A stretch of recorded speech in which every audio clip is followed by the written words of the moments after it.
Hello my dear students, good evening to you all. Indian civilization and culture जो chapter है उसका objective कर रहे हैं। टारगेट एक ही है कि एग्ज़ाम में एक ऑब्जेक्टिव हमारा ना छूटे।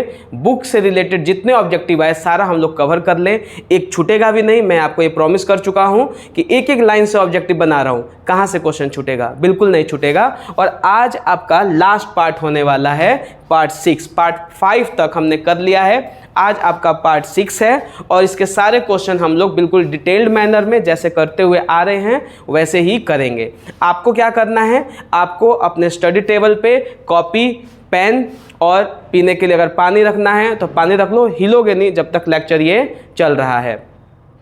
कई बच्चों को ये कन्फ्यूजन हो सकता है या फिर प्रॉब्लम आती होगी कि सर आप इतना जल्दी जल्दी या समझा रहे हैं तो आप पॉज कर लेना ना, वहाँ पे आप पॉज कर लो, आपके पास तो ऑप्शन है। थोड़ी ना वीडियो वहाँ से डिलीट हो जाएगी या उसके बाद आप देख नहीं पाओगे। मैं यहाँ पर एक लय में समझा देता हूँ क्योंकि जो वीडियो है एक फ्लो में रिकॉर्ड हो जाए, ठीक है। आप पॉज कर सकते हो, आप उसको तेज कर सकते हो, आप स्लो कर सकते हो। यूट्यूब ने इतने सारे आपको फंक्शन दिए हुए हैं। क्लास को एंगेजिंग रखने के लिए जब मैं बोलूं कि कुछ कमेंट करो तो आपको कमेंट करना है, ताकि उससे आपका जो माहौल है आप उससे जुड़े रहोगे, आपका मन उसमें बना रहेगा और लेक्चर को पूरा आप कंप्लीट करोगे। साथ ही साथ लेक्चर को कंप्लीट कर लेना ही सबसे अच्छा होता है। पीछे छोड़ दोगे तो एक भारी भरकम चीज़ लगने लगता है, साथ ही साथ करने लगोगे तो भारी भरकम नहीं लगता है। जिन बच्चों ने 5 तक नहीं किया है उनको ये भारी काम लग रहा होगा, ठीक है। तो थोड़ा सा एक्स्ट्रा टाइम लेकर उसको कवर कर लो। तो चलो स्टार्ट करते हैं। पार्ट 6 में आपका 17 पैराग्राफ से लेकर 18, 19, 20, 21, 22, 23 और 24 ये आपका लास्ट पॉइंट होगा चैप्टर का, पॉइंट नंबर 24।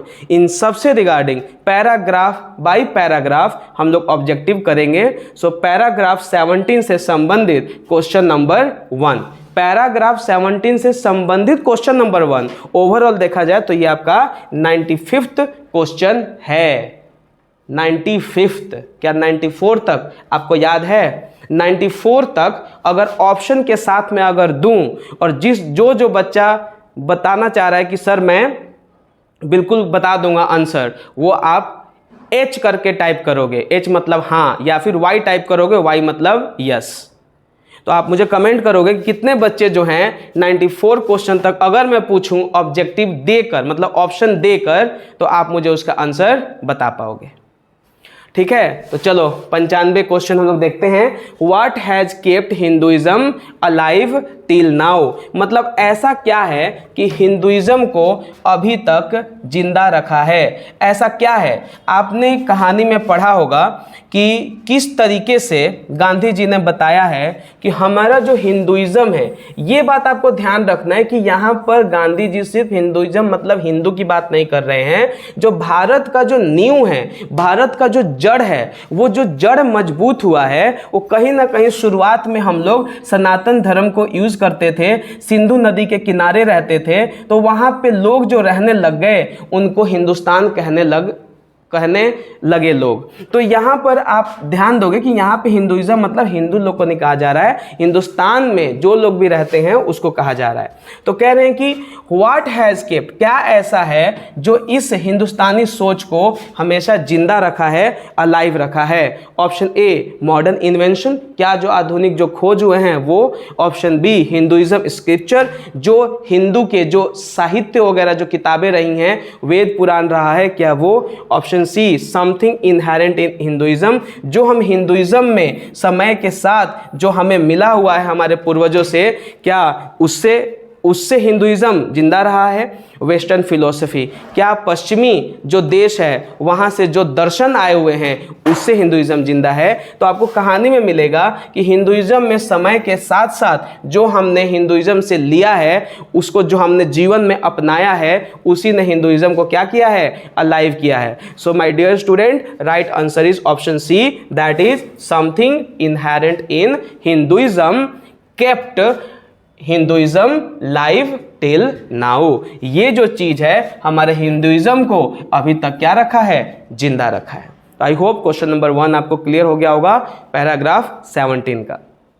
अब क्वेश्चन नंबर 96, विच सिविलाइजेशन, कह रहे हैं कि कौन सी सिविलाइजेशन है, कौन सी सभ्यता है, has Hinduism witnessed the fall of, जो हमारी जो सभ्यता है, गांधी जी ने यहाँ पर बताया था कि हमारी जो सभ्यता है इसने बहुतों को गिरते हुए देख लिया लेकिन खुद कभी नहीं गिरा। यहाँ पे लोग जो हैं कभी भी अपने आध्यात्मिक जीवन को इतना मजबूत कर लिए हैं कि लोग जो है इस सभ्यता को हमेशा से बनाए रखे हैं, लेकिन इसी सभ्यता ने अपने आसपास कई सभ्यताओं को गिरते हुए ढहते हुए देख लिया है। तो यही एक क्वेश्चन है कि हिंदुइज्म जो है, हमारा जो सभ्यता है, इसने किस किस को अपनी नज़रों से अपने समय अनुसार देखा है कि वो सभ्यता जो है वो खत्म हो चुकी है। ऑप्शन ए, क्या वो बेबीलोनियन सभ्यता है, सीरियन सभ्यता है, पर्शियन सभ्यता है, इजिप्शियन सभ्यता है, इंडियन सभ्यता है, ग्रीक है, रोमन है या चाइनीज़ है, वेस्टर्न एंड ईस्टर्न है या यूरोपियन एंड अमेरिकन है। तो इसमें से कौन सी ऐसी सभ्यताएं हैं जो कि किताब में, हमारे चैप्टर में ये गांधी जी ने बताया है कि हिंदुइज्म जो है उसने देखा है कि कितनी सभ्यताएं जो है चली गई हैं, ढह गई हैं। तो मेरे सामने 12th क्लास की स्टूडेंट बैठी है, बताओ इसका राइट आंसर क्या होगा? Babylonian, Syrian, Persian and Egyptian या Indian, Greek, Roman and Chinese, western and eastern या यूरोपियन एंड अमेरिकन? कौन सा इसमें होगा? Option B. तो देखो तुम्हारा ऑप्शन बी क्या है? गलत है। तुम खुद दिमाग लगाओ कि यहां पर क्या है, हिंदुइज्म है, भारत की बात हो रही है और भारत ने भारत को ही खत्म होते हुए देख लिया है। बताओ तो राइट आंसर क्या हो जाएगा? Babylonian, Syrian, Persian and Egyptian को, ऐसी सभ्यता को भारत ने, हमारे हिंदुइज्म ने क्या किया हुआ है, उसका विटनेस किया है, उसको देखा है कि भाई ये सभ्यताएं खत्म हो गई हैं लेकिन हमारी जैसी थी वैसी ही है, अडिग है। Question number 96, what examples are given to show fallen civilization? कौन सा उदाहरण जो दिया गया है ये दिखाने के लिए जो सभ्यता जो है वो गिर गई है? London and Paris, Rome and Greece, Delhi and Agra and Athens and Sparta. कहानी में बताया गया, कुछ शहरों का नाम लिया गया है, क्योंकि इतिहास में आप देखोगे कि भारत में पाटलिपुत्रा का एक अलग नाम है, पाटलिपुत्रा को एक अलग ऐतिहासिक नज़र से देखा जाता है। तो वैसे ही अंतर्राष्ट्रीय लेवल पे गांधी जी ने सभ्यता को गिरते हुए दिखाने के लिए कुछ शहरों का नाम लिया था कि इन शहरों का जो है, ये शहर जो है ये सभ्यता के लिए जानी जाती थी, ये मेन शहर हैं। तो यहाँ पे किसका उदाहरण दिया गया था, किन शहरों का?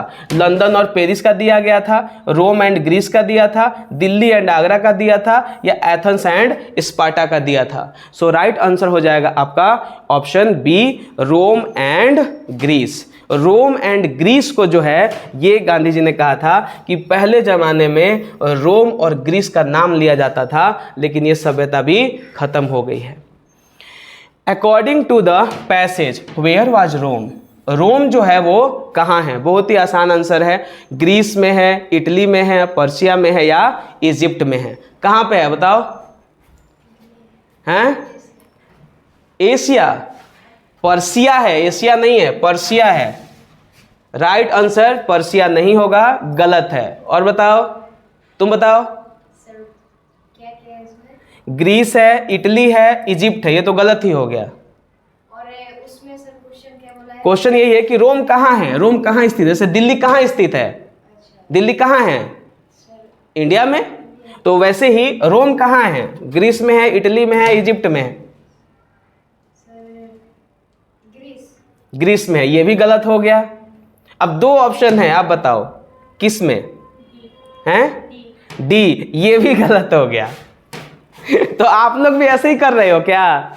मतलब 4 ऑप्शन में से आप लोग बताओ कि 3 आदमी मिल के भी तीनों बताया, तीनों गलत बताया। राइट आंसर हो जाएगा इटली। पढ़ो, मन लगा के पढ़ो, ठीक है ना? मन लगाकर नहीं पढ़ोगे तो दिक्कत हो जाएगी। वर्ड मीनिंग याद करो, थोड़ा बहुत न्यूज़पेपर वगैरह पढ़ो, ये कोई भी बता देगा। नॉर्मल ये बड़ा ही क्वेश्चन है कि रोम कहाँ है, बड़ा फेमस शहर है ये, तो रोम कहाँ है? इटली में है। कोई दिक्कत नहीं है, अगर हम गिर रहे हैं उससे दिक्कत नहीं है, इंसान है गिरेंगे, लेकिन उठने की भी शक्ति भगवान ने दी है। तो मेहनत करो, उठने की हमेशा चेष्टा रखो। पैराग्राफ 18 की तरफ बढ़ते हैं। बहुत अच्छा लग रहा है आज, पता नहीं आज मेरे अंदर एनर्जी भी कुछ ज़्यादा है, शायद पहले रिकॉर्ड कर रहा हूँ इसीलिए। Where is the world famous Attic civilization? संसार की सबसे प्रसिद्ध एटिक सिविलाइजेशन, मतलब ऐसा लगता था जैसे इस सभ्यता को कोई गिरा नहीं सकता है, बहुत ही मजबूत सभ्यता। ये कहाँ पे है?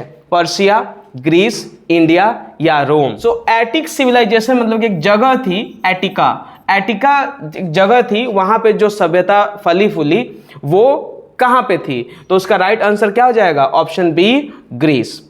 Question number 100, what would one say after going through ancient records of India? कह रहे हैं कि अगर कोई प्राचीन में जो भारत जैसा था, वो जो लिखा हुआ था, अगर वहां पे कोई पढ़े तो वो क्या कहेगा? Option A, India has vanished. क्या पढ़ेगा कि ये बोलेगा कि उसकी सभ्यता खत्म हो गई है, गायब हो गई है। वैनिश का मतलब गायब होना होता है। Option B, India has decline. India जो है समय के हिसाब से नीचे गिरा है। Option C, ancient India still living. जो प्राचीन भारत है अभी भी जी रहा है। Option D, India copied Greece, कि इंडिया ने ग्रीस का नकल कर लिया है। आप बताइए अंबिकेश सर, क्या राइट आंसर होगा? ऑप्शन ए, इंडिया गायब हो गया है। ऑप्शन बी, इंडिया नीचे गिरा है समय के हिसाब से। इंडिया सी, प्राचीन भारत अभी भी इंडिया में दिखता है। ऑप्शन डी, इंडिया जो है ग्रीस का नकल करता है। Option C is the right answer.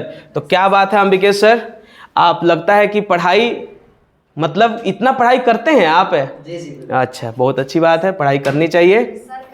Paragraph 19 की तरफ बढ़ते हैं और पैराग्राफ 19 का पहला क्वेश्चन और ओवरऑल कौन सा है? 101। What were also found in ancient India besides treasure?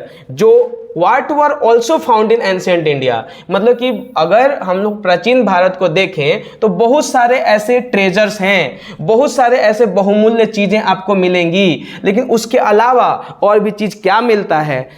Palaces, बहुत सारे महल मिलते हैं। ऑप्शन बी, डंग हीप, जो गोबर का जो ढेर है वो मिलता है। ऑप्शन सी, स्क्रिप्चर्स, साहित्य वगैरह मिलता है। ऑप्शन डी, मंदिर मिलता है। तो गांधी जी ने कहा था कि ट्रेजर तो बहुत सारे हैं, उसके बाद हमारे यहाँ पर डंग हीप, कई लोग को सोचता होगा, कोई लोग सोचते होंगे कि ये गोबर यहाँ पर होता है, लेकिन गांधी जी ने कहा है कि इसमें भी ट्रेजर छुपा हुआ है। यही गोबर है जो आपके फसल को उगाता है और फसल को बहुत ही अच्छा पैदावार करता है, मिट्टी को जो है उसकी उर्वरता शक्ति को बढ़ाता है। उस संदर्भ में गांधी जी ने कहा है कि भारत में डंग हीप पाया जाता है। सो राइट आंसर क्या हो जाएगा? डंग heap. Why has Indian civilization survived? ऐसा क्या है कि भारतीय सभ्यता अभी तक टिकी हुई है? ड्यू टू फॉरेन इन्फ्लुएंस, विदेश के लोग की वजह से।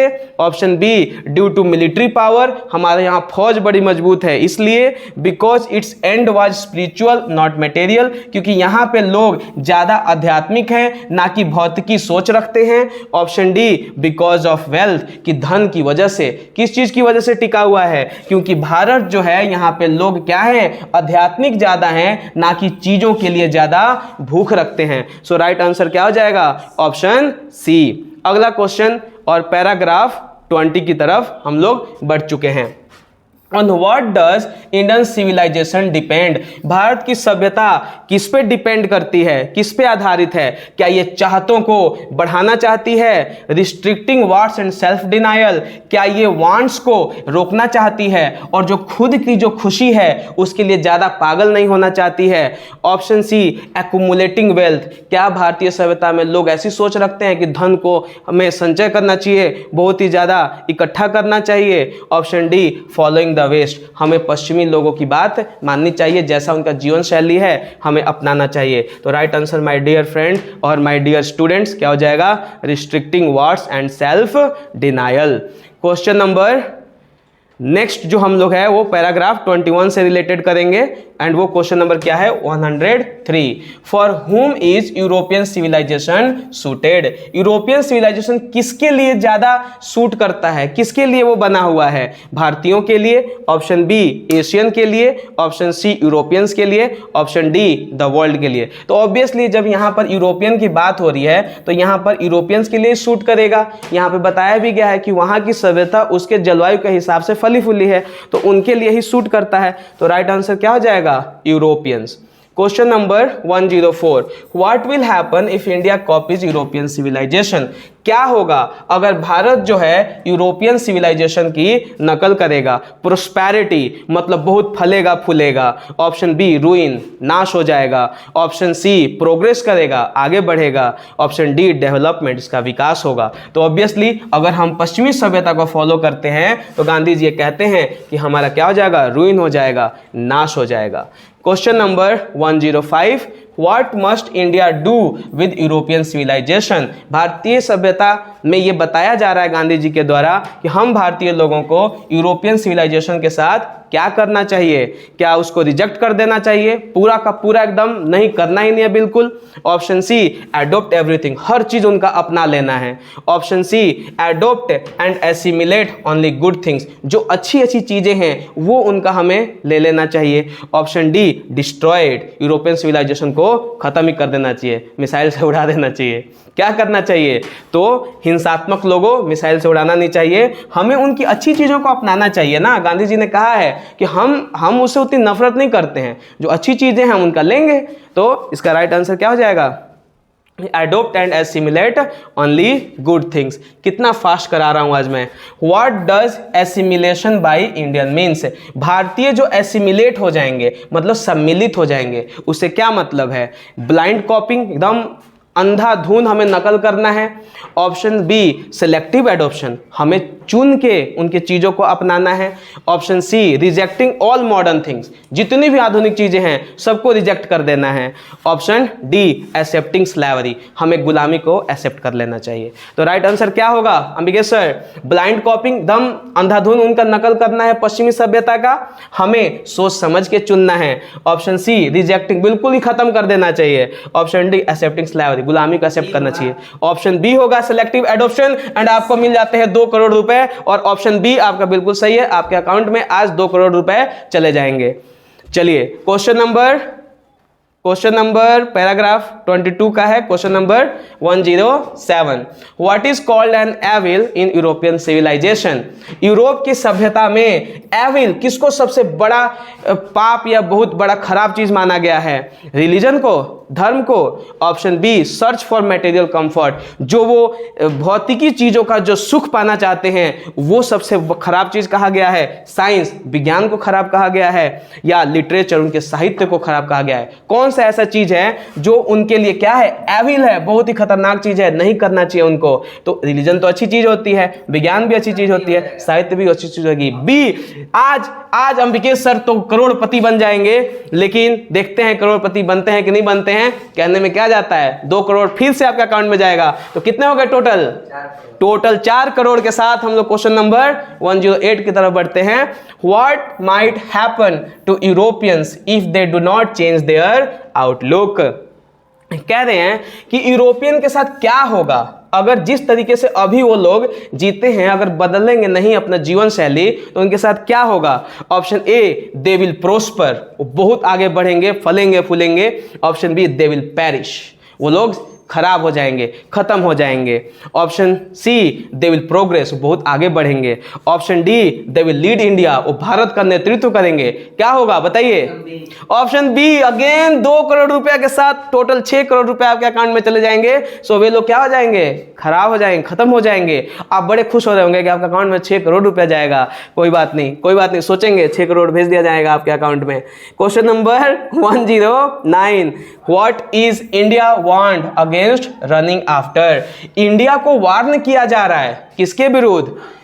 गोल्डन फ्लिस बोलते हैं ऐसी चीज जो बहुत ही दिखने में बहुमूल्य लगे लेकिन पाना बिल्कुल असंभव है। जैसे कि ये एक माइथोलॉजी है, आपको कहानी सुनाता हूँ कि एक आदमी था, उसको पता चला कि एक जगह ना बहुत ही बड़ा ना रत्न छुपा हुआ है और उस रत्न की रखवाली सांप कर रहे हैं, बहुत भयानक भयानक सांप। तो वहाँ पे ये दिखाया गया है कहानी में कि आप कितना भी कोशिश कर लो, सांप आपको मार ही देंगे। आप कितना कोशिश करोगे आप उसको पा नहीं सकते हो। उसी को कहा गया है क्या, गोल्डन फ्लिस। तो यहाँ पे गांधी जी इसके थ्रू यही समझाए हैं कि भौतिकी जीवन ऐसा ही होता है, छोटा सा मोबाइल लोगे, उसका बड़ा, उससे बड़ा चाहत कभी खत्म नहीं होगी। एक परम सुख की वजह से आप उसमें फंसते चले जाओगे। तो यही कह रहे हैं गांधी जी कि इंडिया को क्या ये वार्न किया जा रहा है कि वो गोल्डन फ्लिस की तरह, गोल्डन फ्लिस के चक्कर में जो है वो फंसते जाएंगे अगर वो लोग ऐसा नहीं करेंगे। वेस्टर्न वेल्थ, क्या वे जो पश्चिमी जो धन है उसके पीछे के लिए उनको वार्न किया जा रहा है। ईस्टर्न फिलोसफी, जो पूर्वी देश में वगैरह में जो दर्शन चलते हैं उसके विरुद्ध जो है उनको वार्न किया जा रहा है। या एंशियंट टेक्स्ट, जो प्राचीन में जो लिखा गया है उसके लिए उनको चेतावनी दी जा रही है। तो यहाँ पे गांधी जी के द्वारा इसके लिए चेतावनी दी जा रही है कि अपने जीवन को ऐसा ना बनाओ कि अरे भैया करोड़पति आप बन चुके, इसका मतलब क्या है कि और 2 करोड़ जाए? नहीं, ये आपको ध्यान देना होगा कि हर चीज में आपको पैसे के पीछे नहीं भागना है। अंबिकेश सर, ये चैप्टर उसी चीज का है कि आप आगे बढ़ते जाइएगा, पैसा पैसा पैसा नहीं सोचना है, पैसा पैसा। अभी आपके लालच की वजह से आपका 2 करोड़ काट लिया गया है, अब 4 करोड़ बच गया है। Question number 110, what motto of a western philosopher is coated.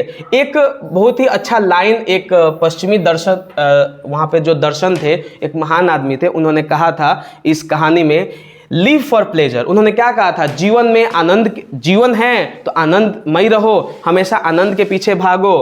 Plane living and high thinking, कि साधारण जीवन हो और सोच बहुत बड़ी हो। क्या ये उन्होंने कहा था? Option C, high living and high thinking. क्या उन्होंने ये कहा था कि एकदम जो जीवन हो बड़े स्तर का हो और सोच जो हो वो भी बहुत बड़े स्तर का हो? Option D, work hard and get rich, मेहनत करो और धनी बन जाओ। तो उन्होंने कहा था कि plane living and high thinking, कि आप साधारण जीवन रखो लेकिन जोर विचार जो है आपके बड़े होने चाहिए।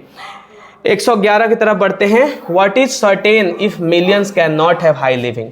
अगर क्या होगा लाखों लोगों के साथ अगर उन्होंने हाई लिविंग नहीं रखा, क्या होगा उनके साथ? High thinking will flourish. अगर हाई थिंकिंग विल फ्लरिश हो जाएगा। अगर what is certain if millions can not have high living, अगर वो हाई लिविंग नहीं रखते हैं तो फिर उनके साथ क्या हो सकता है? हाई थिंकिंग विल फ्लरिश, जो हाई थिंकिंग है वो फ्लरिश करेगा, बहुत आगे बढ़ेगा। Option B, a vain search after high living will miss high thinking. जो हम लोग बिल्कुल ये सर्च कर रहे हैं हाई लिविंग का, उसके लिए हम लोग हाई थिंकिंग खो बैठेंगे। अगर हम लोग हाई लिविंग में हमेशा रहना चाहते हैं तो ऑब्वियसली हम लोग हाई थिंकिंग भूल जाएंगे हम लोग, क्योंकि ज़रूरत की चीज़ें नहीं, अगर आप लालच पे चले जाते हो तो उसमें आपके अच्छे विचार आना बंद हो जाते हैं। Option C, wealth will increase, धन बहुत ही बढ़ेगा। Option D, happiness will come, खुशियाँ ही खुशियाँ आएंगी। तो राइट आंसर क्या हो जाएगा? Vain search after high living will miss high thinking. Question number 112, paragraph 23, what does civilization in the real sense consist of. असली मायने में सिविलाइजेशन जो है वो क्या है? मल्टीप्लिकेशन ऑफ वांट्स, चाहतों को बढ़ाते रहो, क्या ये है? Option B, restriction of want, अपनी चाहतों पे नियंत्रण रखो। Option C, search for material progress, भौतिकी जो चीज़ है उसके पीछे हमेशा पड़े रहो। ऑप्शन डी, इंडस्ट्रियलाइजेशन, औद्योगिकीकरण। तो ऑप्शन बी हमारा क्या हो जाएगा? Restriction of wants. Question number 13, what does restriction of wants promote. जो रिस्ट्रिक्शन ऑफ वांट्स है, जो हम लोग चाहत पे जो रुकावट करते हैं, उस पर रोक लगाते हैं, वो किस चीज़ का बढ़ावा करता है? लग्जरी को, कंटेंटमेंट एंड हैप्पीनेस को, ऑप्शन सी प्रोग्रेस ओनली, या कॉन्फ्लिक्ट को। लग्जरी होता है एकदम शौनो शाकत, क्या उस चीज़ को प्रमोट करता है? कंटेंटमेंट एंड हैप्पीनेस, गंभीरता और खुशी। जब हम किसी चीज़ को नियंत्रण करते हैं और उस चीज़ से खुशी पाते हैं तो हमें क्या मिलता है? खुशी मिलती है या कंटेंटमेंट, हम लोग गंभीरता की तरफ बढ़ते हैं। प्रोग्रेस ओनली, सिर्फ हमारा प्रोग्रेस होता है। ऑप्शन डी कॉन्फ्लिक्ट, आपस में हम लोग क्या करते हैं? विचारों के साथ लड़ाई करते हुए दिखते हैं, सामंजस्य नहीं दिखता है। तो जैसे ही हम लोग अगर रिस्ट्रिक्शन को अगर कंट्रोल करेंगे तो हम अपने आप में क्या प्रमोट कर रहे हैं? कंटेंटमेंट एंड हैप्पीनेस को। Last paragraph my dear students, paragraph 24, what is necessary in civilization to some degree, कुछ डिग्री तक क्या जरूरी है सभ्यता में? फिजिकल हार्मनी एंड कंफर्ट, जो भौतिकी जो हार्मनी होती है जिससे हमें शांति मिलती है, हमें अच्छा लगता है, कंफर्ट लगता है, वो जरूरी है। अनलिमिटेड वांट्स, बिना किसी नियंत्रण के हम लोग अपनी चाहत बढ़ाते जाएं। ऑप्शन सी वेल्थ एक्यूमुलेशन, धन इकट्ठा करें, एक्यूमुलेट का मतलब इकट्ठा करना। ऑप्शन डी इंडस्ट्रियल प्रोग्रेस, हम लोग औद्योगिकीकरण को बढ़ाएं। तो सिविलाइजेशन का असली मतलब यही होता है कि कुछ हद तक हमें जो है अपने शारीरिक जो कंफर्ट है उस पर भी ध्यान देना चाहिए, क्योंकि हमें काम करना है अगले दिन उठ के। अगर मान लो रात में सोओगे नहीं तो फिर आगे दिक्कत हो जाएगी। तो कुछ हद तक हमें शारीरिक सुख और कंफर्ट चाहिए, लेकिन लिमिट में चाहिए। Question number 115, What happens when physical comfort exceeds a certain level? अभी आपको थोड़ा बहुत हिंट दिया था कि जो फिजिकल कंफर्ट है अगर वो एक्सीड कर जाए, बढ़ जाए एक लिमिट से, एक लेवल से, फिर क्या होगा? इट बिकम्स हेल्प, वो आपकी मदद करेगा। Option B it becomes a hindrance, ये आपके काम में रुकावट डालेगा। Option C it brings progress, ये आपको आगे बढ़ाएगा। और इट प्रोमोट्स हैप्पीनेस, ये खुशी लेकर आएगा। आप बताओ क्या होगा? अगर फिजिकल कंफर्ट को आप बढ़ाओगे तो क्या होगा? वो आपकी मदद करेगा या आपके काम में वो रुकावट डालेगा या आपको प्रोग्रेस करेगा या आप क्या हो जाएगा? तो ऑप्शन बी आपका राइट आंसर हो जाएगा। It becomes a hindrance, hindrance का मतलब होता है किसी काम में क्या करना? बाधा डालना। Question number 16, what does the ideal of creating unlimited wants become? जो ये आदर्श है, आइडियल का मतलब आदर्श होता है, जो ये आदर्श है क्रिएट करने का अनलिमिटेड वांट्स, बिल्कुल अनियंत्रित रूप में चाहतों को बढ़ाना। Option A success, option B a delusion and snare, option C a blessing या ए फिलोसफी। कह रहे हैं कि अनलिमिटेड वांट्स को अगर हम करते हैं तो क्या हो जाएगा? क्या वो सक्सेस हो जाएगा? क्या वो डिल्यूजन एंड स्नेयर, क्या वो आप एक ऐसी मानसिक स्थिति में फंस जाओगे जो कभी पूरा नहीं होगा, एक पिंजड़े जैसा हो जाएगा?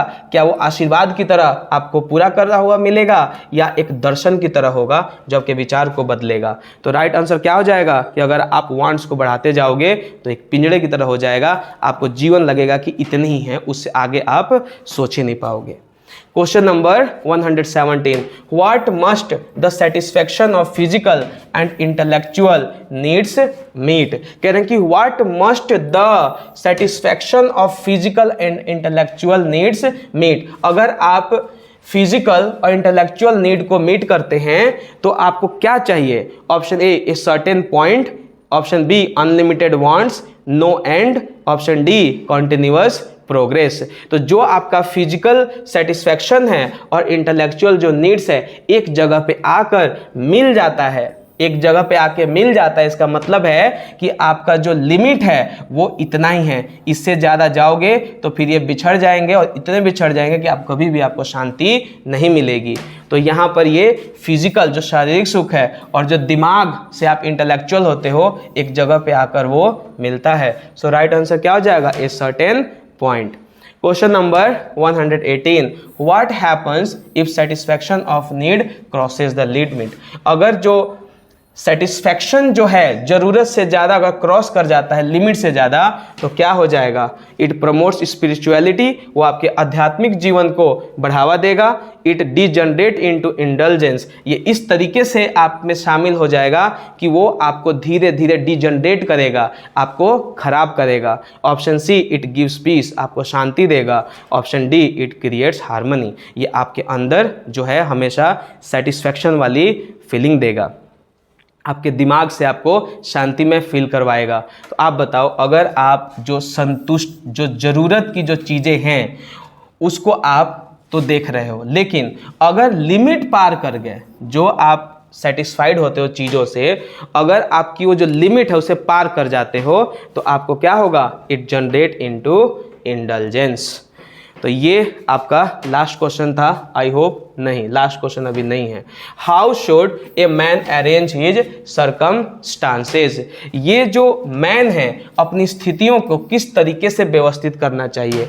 ऑप्शन ए धन के लिए, ऑप्शन बी पावर के लिए, to not hinder service of humanity, इस तरीके से आपके स्थिति को अरेंज करना चाहिए कि मानव जीवन में जो आप सेवा करते हो उसमें रुकावट ना आए। ऑप्शन डी फॉर लग्जरी, इस तरीके से व्यवस्थित करना चाहिए कि हमारा धन दौलत खूब बढ़े। बताओ, तो हमारी जो स्थिति है इस तरीके से उसको व्यवस्थित करना चाहिए कि जो मानव जीवन में जो हम सेवा करेंगे अपने समाज में उसमें रुकावट ना आए। तो राइट आंसर क्या हो जाएगा, option C. So I hope कि आप लोग को ये लेक्चर फाइनली समझ आया होगा और ये लेक्चर आप लोग बहुत ही ढंग से देखे होंगे, समझे होंगे, आप लोगों ने कॉपी पे उतारा होगा। अगर आपको ज़्यादा फास्ट लगा होगा तो आप उसको स्लो कर लेना, पॉज कर करके, लिख कर, समझ कर। फिर भी डाउट हो तो मैं क्लास में अवेलेबल हूँ, आना, कल समझाऊँगा। Thank you very much once again and have a nice night. Bye.